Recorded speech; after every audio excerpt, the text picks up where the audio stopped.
فلسطینیوں کے لیے اب تو کوئی دعا بھی نہیں کرتا.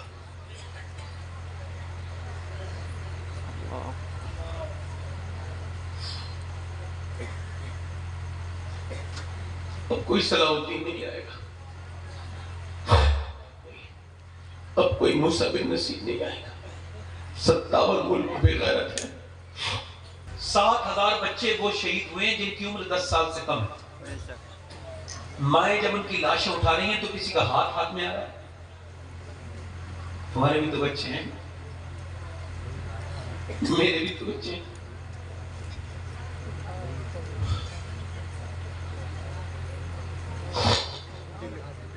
وہ ایک بریڈ پر 4-3 لوگ ہیں. ملبے کسی کو تکلیف نہیں ہے. پوری دنیا کے ادارے خاموش ہیں کیونکہ مسلمانوں کے ساتھ ہو رہے ہیں. کسی کو تکلیف ہو نہ ہو, مگر گنبد خضرا کے مکی کو بڑی تکلیف ہے. حضور فرماتے ہیں میرے امتی کے پاؤں میں کانٹا لگتا ہے تو تکلیف مجھے ہوتی ہے, مگر فلسطینیوں کے لیے اب تو کوئی دعا بھی نہیں کرتا.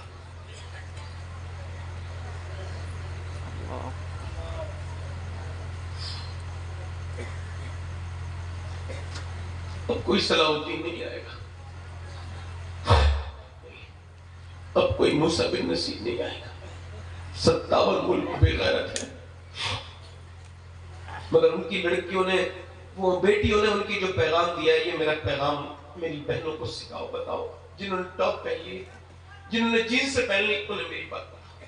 جو ناچ رہی ہیں چھوٹی بھوٹی میرے قوم کی بیٹیاں, انہیں سناؤ. وہ کہہ رہی ہیں ہم رات کو جب سوتے ہیں نا تو برقع اوڑھ کے سوتے ہیں. کیسے سوتے ہیں؟ کسی نے کہا رات کو تو کپڑے اتار کے سویا جاتا ہے, برقع اوڑھ کے تو نہیں. کہہ لگی جب بم گرتا ہے نا تو سارا گھر ملبہ بن جاتے ہیں لوگوں کے, تو ہم یہ سوچتے ہیں جب ہمارے اوپر بم گرے اور جب ہماری لاشیں ملبے میں سے نکلے تو بے پردہ نہیں ہونے چاہیے, پردے میں ہونی چاہیے. کاش میں اپنی بہن کو دے سکتا یہ دوپٹہ, ایک میں اپنی بیٹی کو دے سکتا. میں کہتا یہ دوپٹہ اوڑھ لے, اگر تو بے پردہ ہو گئی اور تیرے اندر سے حیا نکل گئی تو میری قوم بے حیا ہو جائے گی. کاش میں اپنی بہن کو دے چکا ہوتا یہ دوپٹہ. اگر 5 سال کی عمر میں دوپٹہ پہنا دیا ہوتا تو بڑے ہو کے کبھی بے پردہ نہیں ہوتی. ایک صاحب کو میں نے ٹوکا تھا, تمہاری بہن 10 سال کی ہے, وہ ٹاپ پہن رہی ہے جینس, اس کو سمجھاؤ. کہنے لگے مولانا اپنا کام کرو, مجھے اپنی بیٹی پہ بہن پہ بھروسہ ہے. اور آج 12 سال ہو گئے اس بات کو, اس کی بہن غیر مسلم کے گھر میں ہے. راستے خود ہی تباہی کے نکالے ہم نے یہ سمجھا نہیں. میری بہنوں بیٹیوں نے, میں آرام سے بات کر رہا ہوں, میں اپنی بہنوں سے کہتا ہوں آپ نے یہ سمجھا نہیں کہ آپ کے لیے مشعل راہ تھی کس کی ذات. کون تھی سیدہ خاتون جنت, کون تھی فاطمہ الزہرا. چاند دیکھا, چاند نبی نے, چاند دیکھا, چاند دیکھا نبی نے, کل کو عید ہے. میرے نبی نے کہا فاطمہ میری بیٹی کل عید ہے, کیا میری لاڈلی نے چاند دیکھا ہے؟ سیدہ نے کہا ابا میں نے تو نہیں دیکھا. کہا میری فاطمہ کیوں نہیں دیکھا؟ سارے لوگوں نے دیکھا ہے, سارے مدینے والوں نے دیکھا ہے. کہنے لگی ابا جب سب نے دیکھا ہے تبھی تو فاطمہ نے نہیں دیکھا کہ اس پہ نظر نہیں ڈالنا چاہتی جس پہ سب کی نظر پڑ رہی ہے. میرا امام کوئی بھی بات کاغذی نہیں کرتا, میرا امام کہتا ہے جس کا آنچل نہ دیکھا محمد ہے. اسے ردائے نزاہت پہ لاکھوں سلام. میں گھڑی دیکھ کے انشاءاللہ اپنے وقت پہ جو مجھے وقت ہے اس پہ ختم کر دوں گا انشاءاللہ. دل لگ رہا آپ لوگ کا نہیں لگ رہا؟ دیکھو میرا تو لگ رہا ہے چونکہ میں مسلمان ہوں. صاحب بتا رہا ہوں میں کوئی بہت نیک انسان نہیں, مجھے یہ بھی نہیں پتا کہ میں جنتی ہوں یا جہنمی ہوں, مگر اس حالت میں مسلمان ہوں. اور میں جب تقریر کرتا ہوں تو مسلمان ہی بن کے کرتا ہوں. آپ سمجھ آ رہی ہے آپ کی میری بات؟ اب میں بات کرتا ہوں مولا علی کی. ایک ہمارے یہاں شادیاں ہیں, ایک مولا علی کی بارات ہے. سبحان اللہ. علی کی بارات اللہ کی مرضی سے ہوئی ہے, سب کہہ دو سبحان اللہ. علی دولہا بن کے نبی کے گھر کی طرف چلے ہیں. علی فرماتے ہیں مولا علی سمجھو, کہتے ہیں حضور نے مجھے بچپن میں گود میں لے لیا, اور فرماتے ہیں جب کوئی نہیں تھا نا حضور کے ساتھ تو حضور مجھے اپنے بستر پہ ڈالتے تھے اور اپنے سینے سے میرا سینہ چپٹا کے سلاتے تھے. مولا علی کی زبانی بیان کر رہا ہوں. کہتے ہیں میں نے حضور کی بیٹی کا رشتہ مانگا, سرکار خوش ہو گئے, سرکار نے اجازت دے دی میرے آقا نے. فرماتے ہیں میری بارات چلی. اب مجھے بتاؤ ذرا, بارات چل رہی ہے مدینے میں, باراتی کون ہے؟ ابو بکر صدیق. زور سے بولو سبحان اللہ, زور سے بولو, پیچھے کا گوانا نہیں جی. ابو بکر صدیق, عمر فاروق ہے, اعظم عثمان ہے. اور سنو, بارات کا انتظام کون دیکھ رہا ہے؟ بلال حبشی, سلمان فارسی. اور نکاح کون پڑھا رہا ہے؟ میرے نبی. ارے جس بارات کا باراتی ابو بکر ہو, عمر ہو, عثمان ہو, جس کا انتظام بلال حبشی دیکھے, سلمان فارسی دیکھے, جس کا نکاح نبی پڑھا ہے, جس کی دلہن نبی کی بیٹی فاطمہ ہو, جس کا دولہا علی ہو, تو پھر اس میں بچے بھی تو حسن حسین عطا کرتا ہے نا. حضرت علی کہتے ہیں میری شادی ہوئی, میں اپنے بیوی کے کمرے میں گیا. کہاں گیا بولو؟ پہلی مرتبہ میں نے فاطمہ کے قریب گیا تو میں رونے لگا. فاطمہ نے کہا مجھ سے, کیا آپ کو یہ شادی مرضی نہیں تھی آپ کی؟ روتے ہیں. لیکن فاطمہ, حضور نے مجھ پہ احسان کیا کہ آپ کا ہاتھ مجھے دے دیا, میں تو آپ کے اس وجہ سے نہیں رو رہا ہوں. کا پھر رونے کا وجہ کہ میں رو رہا ہوں, کوئی بھی لڑکی نا دلہن بنتے وقت وہ سوچتی ہے کہ کاش ایک جوڑی کپڑے اسے پہننے مل جائے, ہے نا, دلہن جب بنے. میں دیکھ رہا ہوں فاطمہ, آپ کے چہرے پہ تو کوئی شکل نہیں ہے, مگر جس چندری میں, جس چادر میں آپ دلہن بنی ہیں, اس پہ 17 پہمت لگے ہوئے ہیں. نبی کی بیٹی دلہن بن کے آئی ہے, 17 پہمت کی چادر. عظیم الشان نبی کی عظیم الشان بیٹی نے سر اٹھایا اور کہا میرے سرکار آپ روئیے مت. میرے ابا نے فرمایا میری بیٹی فاطمہ, اللہ میری بیٹی کپڑوں سے راضی نہیں ہوتا, سجدوں سے راضی ہوتا ہے, تقوی سے راضی ہوتا ہے.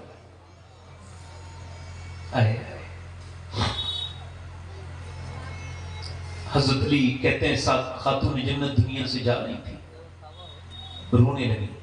ادھر دیکھو, حضور کی بیٹی دنیا سے گئی, عمر کتنی تھی؟ 26 یا 27 سال, بس اتنی بات. اس سے زیادہ بیماری کوئی نہیں, موت کی وجہ حضور کا غم. 6 مہینے تک مسکرائی نہیں اپنے ابا کی وجہ سے. اچھا یہ بتاؤ, جس کا ایک بیٹا حسن ہو, ایک حسین ہو, جس کا شوہر علی ہو, جس کی عمر خود جوان ہو, اسے دنیا میں جینا چاہیے تھا, مگر نہیں, انہیں حسن حسین سے بھی زیادہ, زینب اور علی سے بھی زیادہ اپنے ابا سے پیار تھا.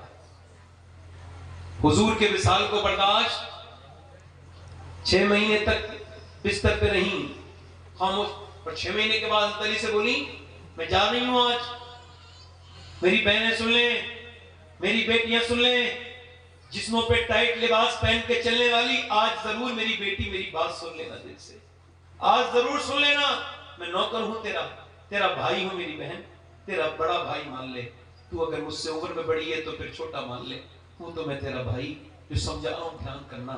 دیکھ اللہ نے تیری نماز الگ کی تھی, یہ مردوں کی نماز ہے, اللہ اکبر, مگر تیری نماز اللہ اکبر. مرد جب ہاتھ اٹھائے تو پورا ہاتھ پھیلائے اور اللہ اکبر کہے, عورت جب نماز پڑھے بس ہاتھ یہاں تک لائے اور باندھ لے. کیوں؟ اللہ جانتا ہے مرد کے جسم کی بناوٹ الگ ہے, عورت کے جسم کی بناوٹ الگ ہے.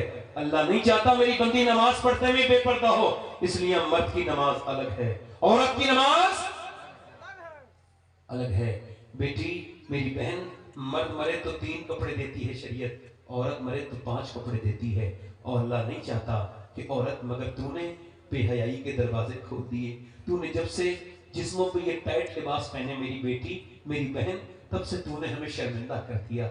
میری بہن تو نے ذرا بھی نہیں سوچا کہ تو کس کا کلمہ پڑھتی ہے, تو نے ذرا بھی نہیں سوچا تو کس کی امتی ہے, تو نے کبھی بھی یہ بھی نہیں سوچا ذرا سا کہ جب نبی کی بیٹی قیامت کے دن تجھ سے پوچھیں گی تو نے پردہ کیوں نہیں کیا تو کیا جواب دے گی؟ حضور کی بیٹی رو رہی ہے, اسما بنت ابو بکر آگے بڑھ کے پوچھتی ہے کیا فاطمہ آپ کو موت کا ڈر ہے؟ کہا نہیں نہیں, میں اس وجہ سے ڈر رہی ہوں, جیتے جی تو پردہ کیا ہے, کہیں انتقال کے بعد جب لوگ جنازے میں ڈھکتے ہیں نا کفن, تو پیٹ جیسا بڑا ہو نا تو پیٹ پہ وہ کفن تن جاتا ہے, پتہ چل جاتا ہے نا کون کتنا موٹا ہے. فرماتی ہے میں نے دوسری جب جنازہ لے کے چلتے ہیں تو کاندھا بدلتا ہے, سوچ رہی ہوں جب میرا کاندھا بدلے تو کہیں ایسا نہ ہو میرا جب جنازہ ہلے تو کسی کو یہ خبر نہ ہو جائے کہ محمد کی بیٹی کتنی موٹی ہے, کتنی پتلی ہے. انتقال سال کے بعد جب میرا جنازہ نکلے، جس کا آنچل نہ دیکھا موہ مہر نے، اس ردائے نزاہت پہ لاکھوں سلام. کہنے لگی اے اسما تجھے پتا ہے میں نے کیسے پردہ کیا ہے؟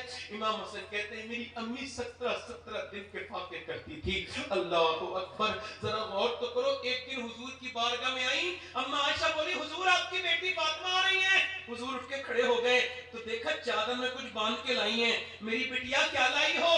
کھولا چادر. ابا لیجئے ایک روٹی لائی ہوں. حضور نے ایک لقمہ منہ میں رکھا، کہا میری بیٹی تیرے باپ نے آج یہ لقمہ 5 دن کے بعد پہلا لقمہ کھایا ہے. آنکھوں سے آنسو آئے. اے میرے ابا آپ کھا لیجئے. میرے ابا میرے علی لائے تھے جو مجھے خبر تھی آپ کے گھر کچھ نہیں ہے تو میں نے پہلے علی کو پکا کے دے دیا، روٹی بنا کے آٹا گوندھ کے. میں نے نہیں کھایا، میں نے سوچا پہلے اپنے ابا کو کھلاؤں گی بعد میں خود کھاؤں گی.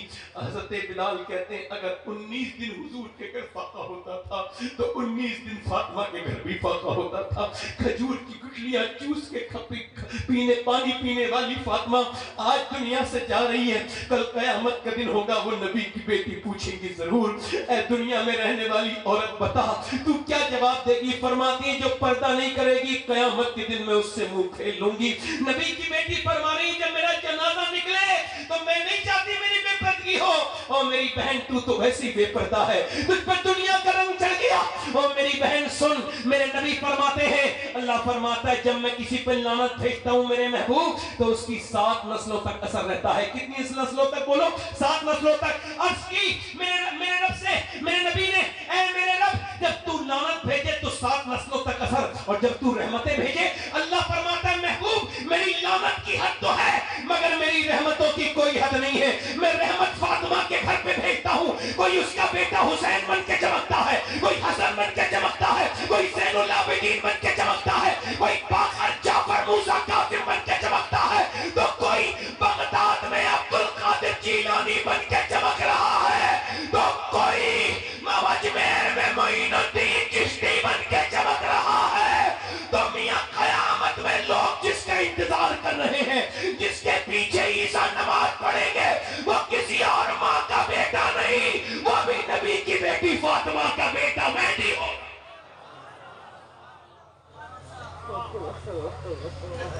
بس میں اپنی بہنوں سے یہی بات کر کے اپنی بات کو ختم کر رہا ہوں. ابھی میرے پاس 6 منٹ ہیں اور اس میں اپنی بات ختم کر رہا ہوں. بیٹھ جائے بیٹے، پیسے ویسے نہ 2 منٹ سن لو بس. دیکھو میں نے اپنے باپ کو قبر میں اتار دیا، داڑھی کے بال میرے سفید ہونے لگے، تو اب مجھے موت کے بارے میں کب سمجھوں گا؟ سوچو باپ کو دفن کرنے کے بعد بھی کسی نصیحت کی ضرورت ہے؟ تم نے بھائیوں کو دفن کر دیا، ہم نے کتنے عزیزوں کو اپنے ہاتھوں سے دفن کر دیا. میں نے اپنے سامنے اپنے بچے کو دفن ہوتے دیکھ لیا. سوچو تو موت کتنی خطرناک ہے. سوچا کبھی جوانوں؟ حضور فرماتے ہیں گلے کی اگر نہ نکالی جائے نا طاقت تو مرتے وقت ایسا چیخے مردہ، ایسا چیخے کہ اس کی آواز سے لوگ اپنے بچے کھلانے، اپنے کھانا کھانا چھوڑ دیں، جنگلوں میں نکل جائیں. حضرت علی کی جب تلوار ماری گئی نا تو یہ پورا سر کٹ گیا. نہج البلاغہ میں کٹا نا سر، تو آپ نے ہاتھ اٹھا کے کہا اے اللہ علی کو بخش دے، علی کے عمل بہت تھوڑے، علی کے عمل تھوڑے. میرے نبی نے فرمایا جس کا میں مولا اس کا علی. علی کے عمل تھوڑے، کل میں اس کے ہاتھ میں جھنڈا دوں گا جس سے اللہ بھی محبت کرتا ہے، اس کا رسول بھی. علی کے عمل تھوڑے. حضرت عمر کے جب ماریں گے چاقو پھٹ گئی، آنکھ پوری دودھ پیا نکل گئی آنکھ میں سے دودھ. اپنے بیٹے سے کہا میرا سر زمین پہ رکھ دے. اب سننا عمر فاروق اعظم کی بات سننا غور سے. جب زمین پہ اپنے بیٹے سے کہا میری موت قریب ہے، سر زمین پہ رکھ دے. نہیں رکھ. اے عبداللہ سر زمین پہ رکھ، اے عبداللہ سر زمین پہ رکھ، زانو پہ رکھ، سر زمین پہ رکھ. آج لوگ تکبر کرتے ہیں، غرور کرتے ہیں. سنو عمر فاروق اعظم کو. عمر عام آدمی نہیں ہے. 28 آیات کم سے کم عمر کی مرضی کے مطابق قرآن میں ہیں. زمین میں سر رکھ دیا عمر نے، اپنا سر زمین میں رکھا. جیسی حضرت عمر نے سر زمین میں رکھا، انہوں کیا کہنے؟ یا اللہ لوگ کہتے ہیں عمر یہ ہے، عمر بادشاہ، عمر یہ ہے. عمر تو تیری بارگاہ کا محتاج ہے. اگر تو نے آج عمر کو نہ بخشا، میری موت قریب ہے، تو عمر برباد ہو جائے، عمر برباد ہو جائے. سوچو تو اگر مرتے وقت ایمان پہ خاتمہ نہ ہوا تو کیا ہوگا؟ بولو تو، سوچو تو. آپ نے کبھی فکر کی، غور کیا کہ ایمان پہ مرنا بڑی بات ہوتی ہے۔ موسیٰ علیہ السلام کے زمانے میں ایک عورت آئی، موسیٰ علیہ السلام کے زمانے میں کہنے لگی ایک آدمی سے مجھے کچھ دے دے، میرے بچے بھوکے۔ آخری روایت میرے بچے بھوکے۔ اس نے کہا میں تجھے دے تو دوں گا مگر میں عورتوں کا شوقین ہوں، تو مجھے اپنا جسم حوالے کر دے ایک رات کے لیے، میں تجھے دولت دے دوں گا۔ اس نے کہا میں جسم بیچنے نہیں آئی ہوں۔ واپس گئی، پھر آئی واپس، کہنے لگی میرے بچے بے ہوش ہونے لگے ہیں، کچھ دے دے میں رات کو آ جاؤں گی، تو پھر اپنی مرضی پوری کر لینا۔ رات کو آئی بچوں کو کھلا کے، رات میں اس کا ہاتھ پکڑنے لگا، وہ اکیلے کمرے میں تھی مگر کانپنے لگی، پسینے آ گئے۔ اس نے کہا پیسے نہیں ملے جو ڈرامہ دکھاتی ہے روتی ہے، کیوں کانپتی ہے؟ کہنے لگی پیسے سب کچھ نہیں ہوتے، ایمان بھی تو کچھ ہوتا ہے۔ تو کیا مطلب؟ کہ جب میں نماز پڑھتی ہوں تب بھی اللہ دیکھتا ہے، تو جب میں جسم بیچنے آئی ہوں تب بھی اللہ دیکھ رہا ہے۔ تو میں اس سے یہی کہہ رہی ہوں اے زمین و آسمان کے مالک، اے بے پناہ طاقتوں والے، اگر میرے بچے بیمار نہ ہوتے اور میں ماں نہ ہوتی تو کبھی اپنا جسم نہ بیچتی، کبھی اپنا جسم نہ بیچتی، مجھے برباد ہونے سے بچا لے، میرے رب مجھے معاف کر دینا۔ اور وہ کانپ کے جب تھر تھر آئی، او یار وہ آدمی کا دل دھل گیا جو اس کا عزت لوٹنا چاہ رہا تھا، بولا جا میں تجھے اپنی بہن بناتا ہوں۔ حدیث میں آتا ہے لے جا پیسے لے لے۔ وہ تو چلی گئی، یہ سجدے میں گر کے پھوٹ پھوٹ کے رونے لگا، مالک ایک دن آئی تھی ہاتھ تک نہیں لگایا، میں نے تو عزتوں پہ ڈاکے ڈالے۔ ملا روم کہتے ہیں آدمی چوڑی بناتا تھا، چوڑی اس کی اولاد نہیں تھی، سونے کی چوڑی سنار تھا، اس نے سونے کی چوڑی بناتا تھا، اس نے ایک لڑکا لے لیا گود، 20 سال کا ہو گیا لڑکا، وہ گھر پہنچا اپنی بیوی سے پاس ایک دن، تو اس کی بولی دروازہ نہیں کھولوں گی، پہلے یہ بتا تو کون سا گناہ کر کے ہے؟ تو کوئی گناہ نہیں کیا، اور صحیح بتا کون سا گناہ کر کے ہے؟ اس نے کہا ایک تمہیں کیسے پتا، ایک لڑکی کو چوڑی پہنا تھا عورت کو، اس کا ہاتھ پسند آ گیا، میں نے بری نظر سے اس کا ہاتھ پکڑ لیا، کہا اندر آ جا۔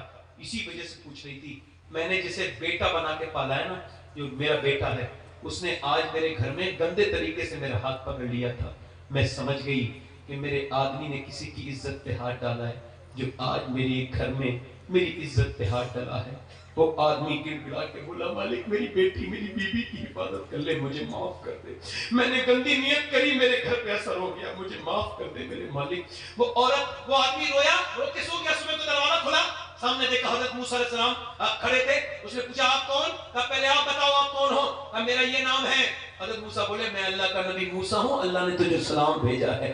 کہنے لگا موسیٰ میں تو اس علاقے کا سب سے گنہگار آدمی ہوں، آپ غلط جگہ پہ آ گئے، میں نے تو لڑکیوں کی عزتیں لوٹی، شرابیں پی، بے حیائیاں کی، مجھ سے اللہ سلام نہیں کہہ سکتا۔ موسیٰ نے کہا کوئی تو نے نیکی کی ہے؟ ہاں رات ایک عورت کو چھوڑ دیا تھا۔ اور کتنا رویا ہے؟ کہا پورا میرا چہرہ بھیگ گیا روتے روتے۔ موسیٰ کہتے ہیں اللہ فرماتا ہے تجھے تو چہرہ بھیگ گیا؟ اللہ فرماتا ہے اے آدم کی اولاد تیرے گناہ چاہے کتنے بھی ہوں، اتنا رو لے کہ تیری آنکھ کا آنسو تیرے گال تک ڈھلک کے آ جائے، میں سارے گناہ معاف کر دوں۔ آنسوؤں کا کوئی خریدار نہیں ہے، تین کا پیپا بک جائے گا مگر آنسو کوئی، مگر اللہ کہتا ہے میں ایک آنسو کے بدلے میں جنت کا سودا کر دیتا ہوں۔ وہ اتنا کریم ہے۔ اس خانقاہ سے دل لے کے جاؤ، اس خانقاہ سے اللہ کا خوف لے کے جاؤ۔ ہاتھ اٹھا کے بتاؤ کتنے لوگ میرے نبی کے نام پہ گردن کٹا دو گے؟ دونوں ہاتھ اٹھا کے بتاؤ۔ ایک دوسرے کی طرف نہ دیکھنا، مسکرانا نہیں، ایک دوسرے کی طرف نہ دیکھنا، نیچے ہاتھ کر لیں۔ میں کسی زبردستی اور سختی نہیں کر رہا ہوں، مگر ایک سوال کا جواب دو، جو گردن کٹا سکتا ہے کچھ بھی کر سکتا ہے نا؟ تو کتنے لوگ ایسے ہیں جو گردن بھی کٹا دیں گے اور آج سے حضور کے نام پہ پوری داڑھی بھی دکھا لیں گے؟ اس محفل میں کھڑے ہو جائیں، صرف سوچ سمجھ کے کھڑے ہوں، جو پوری داڑھی رکھائیں وہ کھڑے ہو جائیں، کھڑے ہو جائیں۔ جو آج سے پوری داڑھی رکھائیں، ہر نبی کی داڑھی، ہر ولی کی داڑھی، اس خانقاہ سے سنت رسول لے کے جائیں۔ جن مدرسے کا کوئی بچہ کھڑا نہ ہو، باقی کھڑے ہو جائیں۔ جو پیچھے کھڑے ہوں وہ ہاتھ اٹھا لیں، اوپر ہاتھ اٹھا لیں، سارے داڑھی رکھانے والے ہاتھ اوپر کر لیں، نکل کے آئیں باہر کو۔ جو داڑھی رکھائیں، ہر نبی کے داڑھی، ہر ولی کے داڑھی، داڑھی مڑانا حرام، جہنم میں لے جانے والے کام۔ جو داڑھی مڑا رہا ہے وہ اسلام کی نشانی کو مڑا رہا ہے، فطرت سے کھیل رہا ہے، ٹھیک ہے؟ میں کسی سختی نہیں کر رہا ہوں، جس کے جی میں آئے وہ پائے روشنی۔ میں نے تو دل جلا کے سرے راہ رکھ دیا۔ اے کھڑے رہو بھائی، کھڑے رہو، ایک منٹ، ایک بات یاد رکھنا، کھڑے رہو۔ یہ جن کے لیے داڑھی مڑا رہے ہو نا، یہ ایسے کر کے ہاتھ جھاڑ کے قبر سے واپس آ جائیں گے، اور جس کی سنت ہے نا داڑھی، اس کا قبر میں دیدار ہوگا۔ ان کے لیے کیوں زندگی جی رہے ہو؟ ہے کوئی عاشق رسول نوجوان اور اس محفل میں کھڑے ہو کے ہاتھ اٹھا لے، ہاتھ اٹھا لے، داڑھی رکھانے والے اوپر ہاتھ کر لے، اوپر ہاتھ کر لیں، میرے ساتھ کہیں انشاءاللہ وعدہ کرتے ہیں ان علماء کرام کی موجودگی میں، صاحب سجادہ کی موجودگی میں، آج سے انشاءاللہ نہ داڑھی کٹے گی نہ مڑے گی انشاءاللہ۔ انشاءاللہ بیٹھ اپنی بہن بیٹی کو پردے کی نیت کریں، دونوں ہاتھ اٹھا کے کہیں انشاءاللہ نماز اپنی بہن کو پردہ کرائیں گے انشاءاللہ، دونوں ہاتھ اٹھا کے بولو انشاءاللہ، سیدہ فاطمہ کی باتیں سنائیں گے انشاءاللہ، اپنی بہن بیٹی کو نماز کی پابندی حضور کی آنکھوں کی ٹھنڈک کے کریں گے انشاءاللہ، ہمیشہ مسلک مذہب اہل سنت مسلک اعلی حضرت پہ سختی سے قائم رہیں گے انشاءاللہ۔ اللہ آپ سب کو سلامت رکھے، پاک کرامت رکھے، یہ آستانہ، یہ سجادہ، ان کا خانوادہ سلامت رہے، اللہ تعالیٰ اس کو دن دوگنی رات چوگنی ترقی عطا کرے، یہ میخانہ سلامت رہے، رند یوں ہی آتے رہیں، فیض پاتے رہیں۔ میں نے جو کچھ کہا اللہ کی رضا کے لیے کہا، کسی کو برا لگا ہو تو معاف کرنا، توبہ کر لیں، میں بھی توبہ کرتا ہوں، معاف کرنا، توبہ کریں، استغفر اللہ ربی من کل ذنب و اتوب الیہ، پڑھ لیجیے لا الہ الا اللہ محمد رسول اللہ۔ میری زندگی کا مقصد تیرے دین کی سرفرازی، میں اسی مسلمان، میں اسی نمازی، اسلام زندہ باد، مسلک اعلی حضرت پائندہ باد، لقد کان لکم فی رسول اللہ اسوۃ حسنہ، صدق اللہ العظیم وما علینا الا البلاغ۔ السلام علیکم ورحمۃ اللہ وبرکاتہ۔ آپ تشریف رکھیں، ابھی جلسہ انشاءاللہ بہترین طریقے سے مشاعرہ ہوگا، دلبر شاہی صاحب قبلہ مدد اللہ علی، قاری محمد علی فیضی صاحب، یہ دونوں پڑھیں گے۔ اللہ تعالیٰ آپ کو سلامت رکھے۔